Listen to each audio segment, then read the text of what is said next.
y'all, welcome back to the channel. My name is Brianna Kechelle, and today we're going to be talking about the books that I read in June. This is going to be a quick video, okay? Quicker than usual. I read 4 books in June. I DNF'd 2. It was a short and concise reading month. Okay. So first things first, y'all know we go ahead and talk about the books that I bought in that month. And in June, I bought 4 books. I was looking for a book to fit the prompt for my bullet journal reading vlogs that I do. I try to read books that match my bullet journal. And for April, I was reading the books for April and June. Don't judge me. Oh, okay. I thought I heard something. Oh, okay. So I was looking for books with yellow on the cover, and I went to Barnes & Noble because they were having this huge blowout sale, because one of the biggest Barnes & Noble stores in Atlanta is closing, or was closing. I think it's still open. It is closing. It's one of the original stores. It's like 2 stories. It has an escalator, the whole 9 yards. So a lot of the books were on sale. So I decided to make it a day, go out, bless you, go out to the store, buy some books with yellow on the cover. And I bought, all right now, okay, bless you. My dog got some up her nose, apparently. So I bought 4 books. Now I have a whole vlog on these where I go over the books that I bought. So I hope she's okay. So I'm only gonna go over these briefly. This is the book that one of the books I read in June, so we'll talk about this one later. It's Sisters in Yellow by Miko Kawakami. I'm not sure. Probably should have looked up how to say her name, but here we are. We also have Score by Kennedy Ryan. Okay, this was a score. Okay, because I went through that whole entire store and got all the way up to the counter after standing in line for like 2 hours, and this was at the register in the background, so I had to pick her up. If you don't know what Score is about, it's a second chance romance. That's all I know. More than a decade after their breakup, Verity and Monk must work together on the set of an epic Harlem Renaissance biopic. Mm-hmm.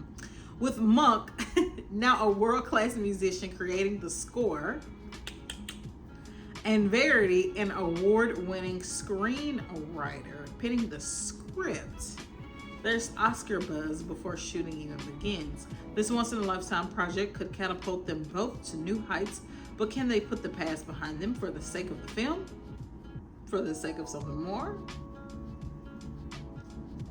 I usually don't like a second chance romance, because if you broke up once, you're kind of done. You're done. Okay. But, and however, I really like Kennedy Ryan's writing, so we'll go with that. The next book I bought was Black Book. This book is about a 22-year-old. His name is Darren. He's living in a brownstone Bronx with his parents. I mean, he loves his mama's cooking. He's like, why should I leave? You're right, I shouldn't. But then he gets a job on Wall Street. He learns the ins and outs, and he decides to tell all his people, everybody he knows, about how to become successful on Wall Street and in the stock market. So I picked this one up.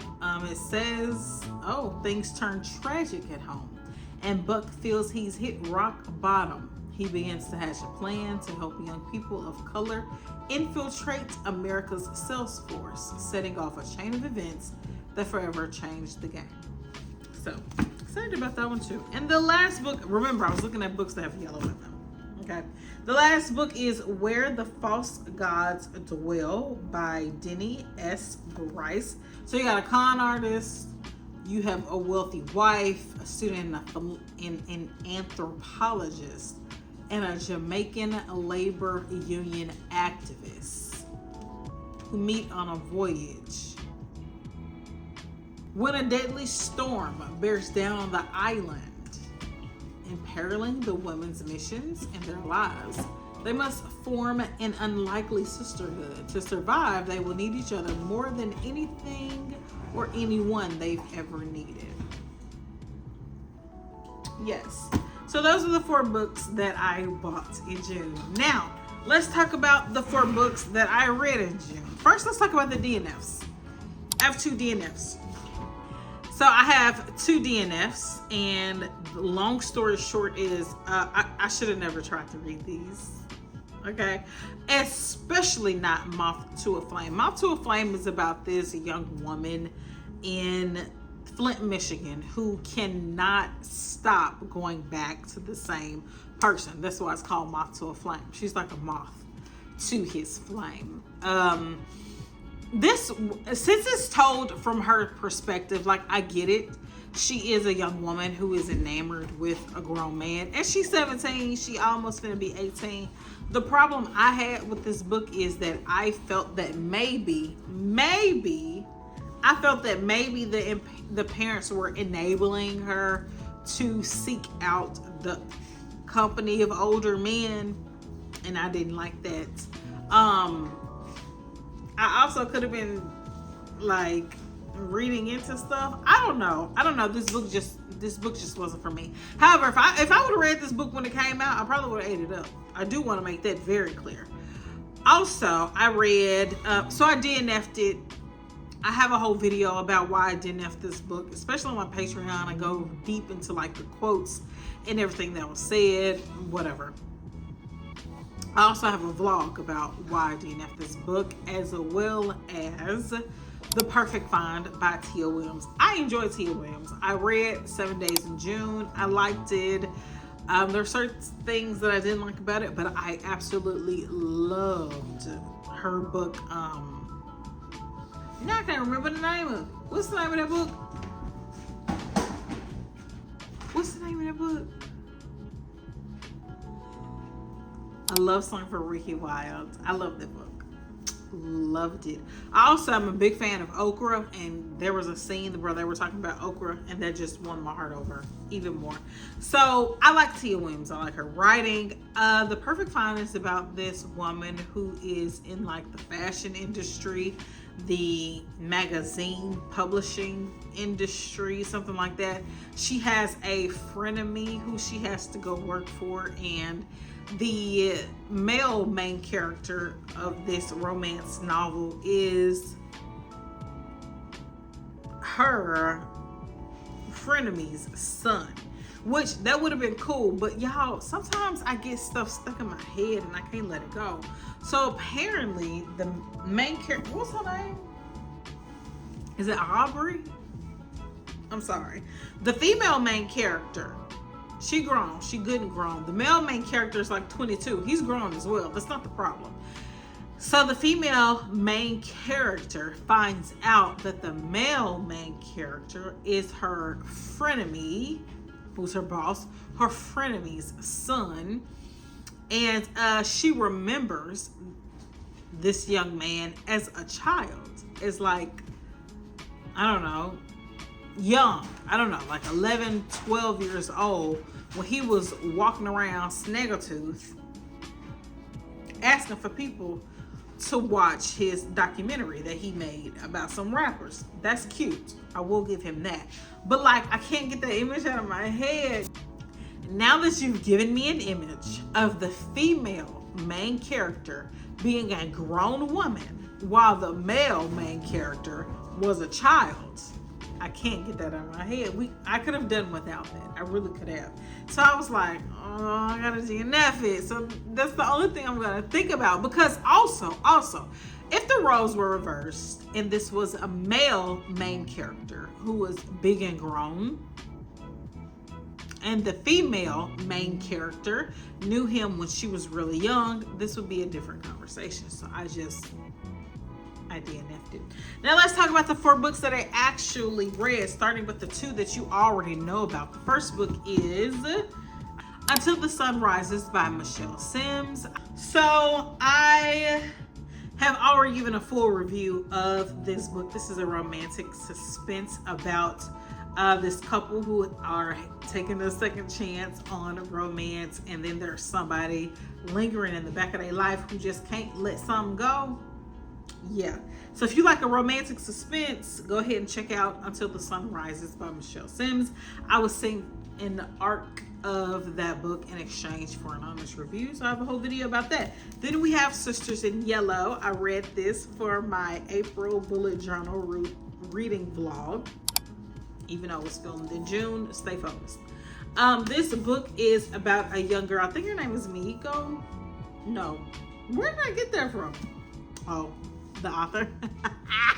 So this is about a young girl named Hannah who has nothing, and she and her mom are struggling. Her mom is not the best mother, and then she meets another woman. She meets a woman named Kamiko while she's 15, and Kamiko kind of takes her in under her wing. She kind of provides for her, and she becomes like a safe meeting ground, a safe landing for Hannah. And it is very interesting. It's this, but I say this book is about money.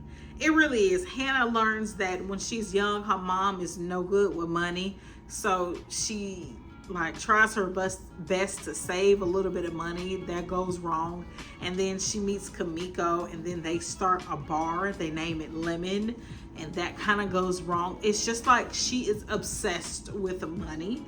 I gave this book a 2.5 star because there was something that was introduced to us in the beginning that was never seen all the way through, and also it was just not my cup of tea. However, if you love a slow plot book, if you love something about somebody who's like trying to find their way in the world, this book may be for you. And again, I give my full thoughts about this in the vlog. The next book I read, I finished Queenie. I've been reading this book on and off for a year, literally. Sorry, my dog decided to tap my tripod, so sorry. But oh, these are my little tabs. Anyway, so I decided to go ahead and finish Queenie. I gave this book a 3-star because this book was exhausting. This book is about this girl named Queenie who lives in I don't know where, does she live in London? I don't know, but she's amid a breakup. She is making horrible choices. She doesn't like her living situation. She doesn't like her job situation. She is not a good employee. She's an okay friend, I will say that, but she is just making bad decision after bad decision. And it's like, girl, get it together. This can be an interesting read if you do like self-deprecating type of books, or if you just like a woman just trying to figure it out. I ain't gonna say she's self-deprecating. She's just trying to figure it out, and she cannot get her feet up under her. And it's also just like Queenie. Hello, Queenie, can you get it together? Can you make a decision that actually makes sense? But she's so young, and she's kind of lovable. Some of the characters are kind of lovable as well, that it's just like, okay, girl, whatever. But I gave this 3 stars because it wasn't bad. There was nothing bad about this book. I just didn't wholeheartedly enjoy it. You know what I mean? So I would recommend this book if you don't mind reading about an insufferable character who tries her best. She actually does try to get it together. She really does, and I will give her that. The next book I read was These Heathens by Mia McKenzie. This book is about a young woman who finds herself pregnant and does not want to be pregnant. This is a library book, so I only have one little sticker thing up here. And I tabbed a few areas. Oh, I did have some quotes that I liked. So this is about a young girl, and she's a 17-year-old named Doris, living in a small town outside of Atlanta in the 1960s. She finds herself pregnant, and immediately she says the father is nobody. So we don't know who the daddy is, and I actually kind of liked that about this book. And she does not want to be pregnant. That's all I can say about that. So she goes to one of her favorite teachers, and her teacher decides to help her figure out what to do about this young girl not wanting to be pregnant. So she takes this young girl to Atlanta where her eyes are opened. Okay, she is awakened and open to this new world of people who are queer, they are gay, they are, you know, living their life beautifully at this party. Now, this book does a great job of talking about what she's going through, which is obviously not wanting to have a child, but this is also in the 60s. So we're talking about SNCC, we're talking about the civil rights movement before it became the civil rights movement, or as it was, I'm not gonna say before it became the civil rights movement, but as the civil rights movement was coming to a head, there were some famous and infamous characters mentioned in this book, and I really enjoyed it. I think I gave this book a 4.25. It was funny, it was eye-opening, it just blended the worlds of fiction and nonfiction together seamlessly, and I really enjoyed it. I'd recommend this for anybody who's just, you know, it's a historical fiction, so if you like historical fiction, this is for you. I have to take out all of my tabs before I take it back to the library, but I liked it. Okay, so I only read 4 books this month. Those were the 4 books that I read. Okay, great. So now let's talk about my July TBR. We're gonna go ahead and pull some books. These prompts in here are prompts about books that I should read, and then these prompts in here are about like kind of like activities that I should do. I'm not sure how to describe this, but anyway, we're gonna pull 2 out of here and 1 out of here. Maybe I should pull 3 out of here. Okay. Oh no, they're falling out. Okay, we're gonna pull 3. 1. It was just 1. Put it right there on my finger. Let me get down in here. Let me get down in there. 2, 3. Cool. And then I'm going to pull 2 out of here. 1. I haven't pulled it yet. 1. And 2. Great. So I got 3 here and 2 here. First one says, I'm gonna let y'all see it. It says a non-human companion. I kind of already have a book for that in mind. Oh, these are all mixed up in my hands now, so I can't go like jar by jar, you know? Let's see. It says read with an iced drink. That must have came out of the coffee mug. Okay, next. This one says, oh, I already have this one. Bring a book to the beach or the pool. I pulled that last month. Why is that back in there? We're gonna pull another one out of this because I don't know why I put that back in there. We're gonna pull another one. Okay, this next one, I'll let you read it. Can y'all see that? It says read outside in the sun. We can do that. So I have 2 more in my hands. One says finish a book past midnight. Easy peasy. And then the last one, it says person on cover wearing green. That's gonna be fun. That's gonna be interesting. Okay, so those are the 5 prompts that I have for my July TBR. And that's the end of this video, guys. I thank you so much for watching this video. Thank you for making it all the way to the end. I love you guys so much. I appreciate you so much. Subscribe. If you're not subscribed, subscribe. I'm this close. Y'all see this? I am this close to 1,000 subscribers, and I want you to be one of those people. So go ahead, subscribe, like, share the video. Thank you so much. I'll see you the next one. Bye.